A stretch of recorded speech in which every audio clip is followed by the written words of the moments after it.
Grady Gallop wasn't unfamiliar with the feeling of exhaustion, but today it seemed to weigh heavier than usual. As a 44-year-old military contractor in Alamogordo, New Mexico, he had grown accustomed to the monotony of his job, a career that, in many ways, had become more of a burden than a source of pride. Every day was the same, a dull routine. The job demanded more than he could give, and the stress from it never really left, gnawing at the edges of his mind. By the end of each week, he felt like a piece of him had been chipped away, his soul worn thin by the constant grind. He had once believed that this was what being a man meant, providing, surviving, doing what was necessary. But now, after all these years, it felt like he was simply enduring life rather than living it. His muscles were sore, his mind clouded with the monotony of routine, and every evening, when the clock struck 5, it felt less like freedom and more like an escape from a world he didn't understand anymore. Was this really his life now? The thought lingered, a bitter echo that grew louder with every passing day. Grady had come to wonder if he'd even recognized himself anymore, or if he was simply a ghost in a world that moved far too fast for him. As he shut down his workstation, the fluorescent lights flickering overhead, Grady slung his worn leather bag over his shoulder and grabbed his coat. The day's work had drained him of energy, but his mind was alive with a sense of deep, gnawing emptiness. The drive home, though brief, felt like an eternity. He walked to his car in the dimming light, the quiet of the parking lot an odd contrast to the chaos that had been his day. The engine hummed to life as Grady pulled out of the lot, the familiar sound of the car's engine filling the silence inside his head. The road ahead stretched long and empty, much like his thoughts. The dust of Alamogordo, so common in the dry desert air, clung to his windshield as he made his way home, the sunset painting the sky in deep hues of orange and purple. Yet, even the beauty of the evening couldn't mask the sense of dread slowly creeping up inside him. The town was small, isolated, and for the first time, Grady felt the weight of that isolation more than ever before. Everything had become too still, too quiet. His thoughts turned to Magdalena, Maggie as he'd always called her. They had been together for over 2 decades, and in many ways, she had been the only thing that had kept him going when the world seemed too heavy to bear. But lately, he couldn't shake the feeling that something had changed. She had become distant, colder, as if the warmth between them had slowly slipped through their fingers unnoticed. She had stopped waiting up for him at night, stopped asking about his day. The silence at home had become unbearable. Grady sighed deeply as he merged onto the main road, the familiar path to his home opening up before him. The small house they had shared felt more like a prison now, a place where old memories suffocated under the weight of unspoken words. He couldn't help but wonder if Maggie was still the woman he had married. Had they just grown apart? The thought troubled him, gnawing at him with every mile he drove. The townspeople had always said that Alamogordo was a place where time stood still. The unspoken reality of that statement, however, had begun to suffocate Grady. He glanced out the window at the dry landscape, the cracked roads and neglected buildings that seemed to mirror his inner turmoil. The town had a strange effect on him. Everything here seemed to be stuck in the past, frozen in time, and yet he felt like he was falling further and further behind, unable to catch up. Every moment at work, every minute spent staring at his watch, only reminded him that life was slipping through his fingers. Was this how it would end? He'd never been one to dwell on the past, but lately, every decision, every moment spent with Maggie, seemed to be a mirror of what had once been. Had they simply been going through the motions for too long? Or was it something more? The uncertainty hung heavily on his mind. As he drove past the familiar landmarks of Alamogordo, Grady's grip tightened on the steering wheel, and his thoughts turned darker. What was he really heading home to? Another night of silence? Another evening of staring at the back of Maggie's head as she buried herself in her phone, pretending they hadn't become strangers to each other? What happened to the love they had once shared? The thought of confrontation weighed on him. Every night, Grady found himself bracing for some kind of truth to be revealed. The truth he was too afraid to face. Could they fix this? Or was it already too late? He reached the final stretch of road to his home, his headlights casting a faint glow over the small front yard. He slowed the car, his mind still racing. The house seemed so much smaller than it had once been.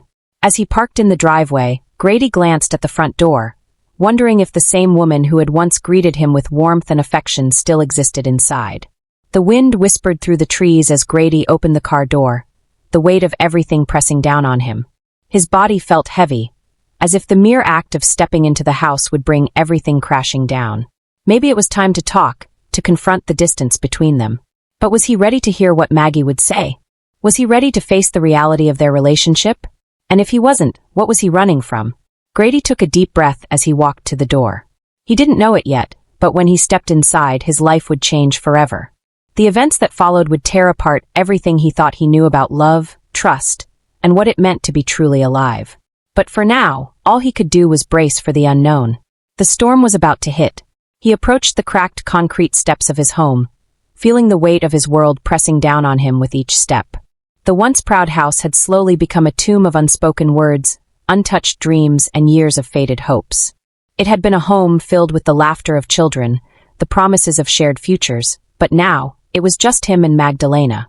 His children had grown up and left, each of them chasing their dreams, far from the small town that had birthed them, far from the home Grady and Maggie had painstakingly built. In the sleepy town of Alamogordo, with population of 10,000 people, time seemed to slow down, stretching out like the hot desert sun that blazed over the dusty streets. It had once felt like a place full of opportunity and life, but now it felt like an endless, unchanging void. Grady had never imagined he would grow old in a place like this, but here he was. Was this it? He often wondered, the quiet eerily mirroring the hollowness he felt within. Maggie had always been the center of his life, the anchor he clung to through the years.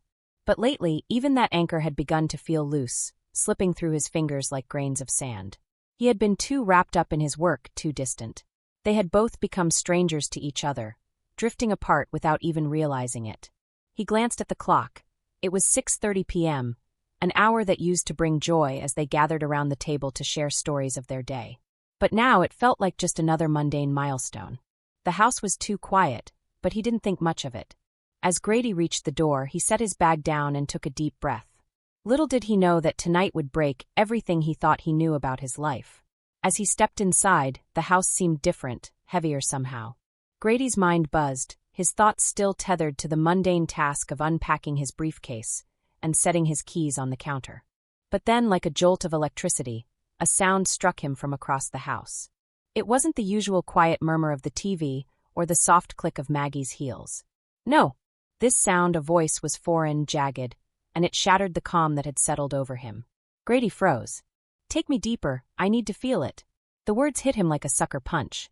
His heart thudded in his chest, and everything seemed to stop. His breathing, his thoughts, even the air around him. The voice was unmistakable. It was Maggie's.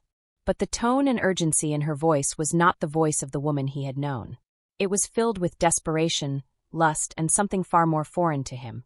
Grady's pulse quickened as the room seemed to close in on him. Maggie had always been affectionate, but never like this. Grady's breath caught in his throat, his mind spinning in disbelief. He stumbled backward, unsure of what to do. The man's voice, low and guttural, rose up in response. "Oh yes, harder." Grady stood there, rooted in place, unable to move. Was this a nightmare? Was he imagining it? He took a slow step toward the sound. Could it really be? His mind raced, his heart aching with each passing second. This wasn't just betrayal. It was the rawest, most brutal kind of disillusionment he could imagine. Grady crept down the hallway, his heart hammering, his senses heightened. "Take me deeper." That phrase, her voice, seared into his mind. The familiarity of it made the pain even worse. It couldn't be real. It couldn't. But when he finally stood before the bedroom door, the scene that awaited him wasn't just a slap in the face. It was the end of everything. There she was, Magdalena, the woman who had shared his life, his hopes, his children, lying tangled in the embrace of a young man. Grady's eyes widened in shock. The boy, if you could even call him that, was barely older than their youngest child. His pale skin glistened with sweat, his face contorted in the throes of pleasure. Maggie, too, was barely recognizable in the moment, caught up in the passion of someone else's hands. Grady stood frozen in the doorway. It was like he was watching a scene from someone else's life, a nightmare that belonged to someone else. He couldn't process it, couldn't make sense of it. Maggie's eyes widened with shock when she noticed him standing there. Her face paled. "Oh no! Oh my God! Get out of here!" she cried, her voice filled with panic as she scrambled to cover herself. The boy, in a daze, scrambled to gather his clothes, rushing to get out of the room as if his life depended on it. Grady's world shattered. He stood there, heart racing, body trembling. How could she? The thought echoed in his mind, but the rage that built inside him quickly overshadowed any other emotion. The audacity. The nerve. She was in their bed with someone else, and for the first time in decades, he realized that he had never really known her. "How old are you?" Grady's voice cut through the air, cold and hard. His words were directed at the young man, but they were also for Maggie, questioning everything. 19, sir." The boy stammered, his voice shaking. Grady felt his chest tighten, the weight of the betrayal suffocating him. A kid. A child. His thoughts felt disjointed, his mind in chaos. What did I do to deserve this? The boy fled in a hurry, leaving Grady alone in the room with Maggie. She stood there, still in shock, unsure of what to say, her body trembling. Grady didn't speak at first. His hands were shaking, his breath coming in ragged gasps as he walked toward the kitchen, his legs feeling like lead. He opened the fridge and grabbed a beer, though he barely tasted it as he sat at the kitchen table. His thoughts spiraled out of control. How had this happened? How had they arrived at this moment? It wasn't long before Maggie's footsteps echoed down the hall. She entered the kitchen, her face pale, eyes swollen. "Grady, I'm so sorry." Her voice cracked. She tried to sit beside him, but Grady stood up before she could reach him. Grady didn't look at her. He couldn't. "You don't regret it?" His voice was low, barely a whisper, but it carried the weight of years of pain. Maggie's hand trembled as she reached for him, but Grady pulled back. "You don't regret it?" His voice broke. "You don't regret what you just did? With him? In our bed?" She lowered her eyes, unable to look at him. "Grady, it wasn't about love. It wasn't about him. He doesn't mean anything. It's just physical. He gets me in ways you don't." Her words came out in a rush, almost as if she were apologizing, but there was no real remorse behind them. Only fear. Grady closed his eyes, a bitter laugh escaping his lips. "In ways I don't." The words cut deeper than any physical blow ever could. "I never thought it would come to this. That I'd ever have to hear this." He shook his head. "I'm going to sleep in Anthony's room tonight. Good night." Without another word, he walked away, leaving Maggie standing in the kitchen alone. The next morning, Grady lay in Anthony's old room, staring at the walls. The room was still decorated with remnants of his son's youth. Posters of sports teams, an old guitar leaning against the corner, a worn-out armchair with the cushions askew. Grady felt a strange detachment from it all, as though the room belonged to someone else. His son was gone, off living his life, and yet Grady remained here, trapped in the wreckage of his own choices.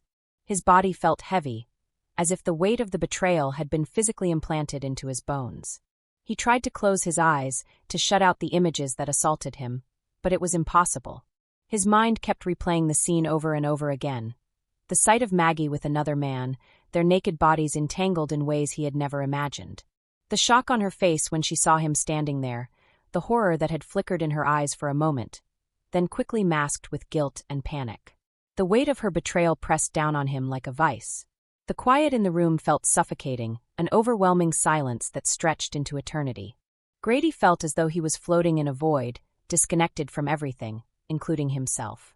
He wanted to scream, to throw something, to lash out at the injustice of it all. How could she? How could Maggie, his Maggie, do this to him? But there was no outlet for his rage. No one to scream at, no way to make sense of it. It wasn't just the act itself that was eating him alive. It was the realization that it had been happening under his nose for so long. He had been too blind, too caught up in the routine of life, in the comfort of familiarity, to see what was slipping away from him. The thought was like a cold knife twisting in his chest. Had he really been that unaware?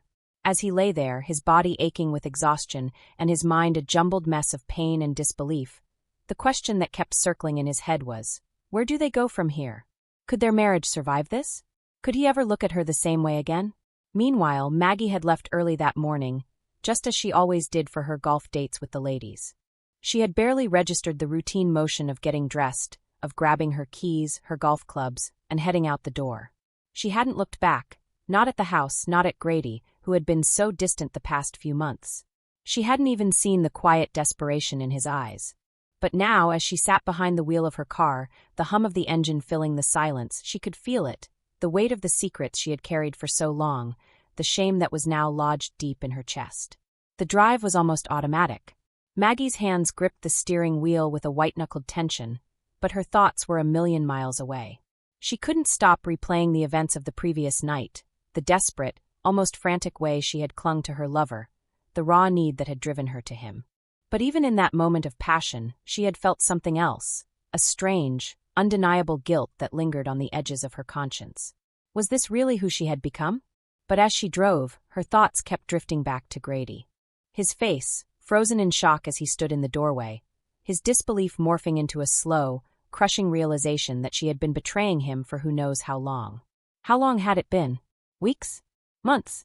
How many times had she lied to herself, telling herself it was just something temporary, just a way to fill the emptiness that had been growing between them?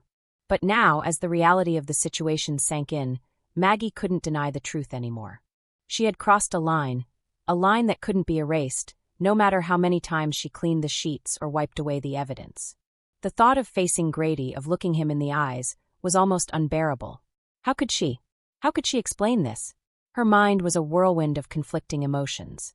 Part of her was still angry at Grady for becoming so distant, so wrapped up in his work, in the monotony of their life. He had changed, too. He had stopped trying, stopped making her feel like she was his world. The sex had become mechanical, the conversations awkward, the silence between them deafening. She had tried to ignore it, to convince herself that this was just a phase, a rough patch. But in her heart, she knew it was more than that.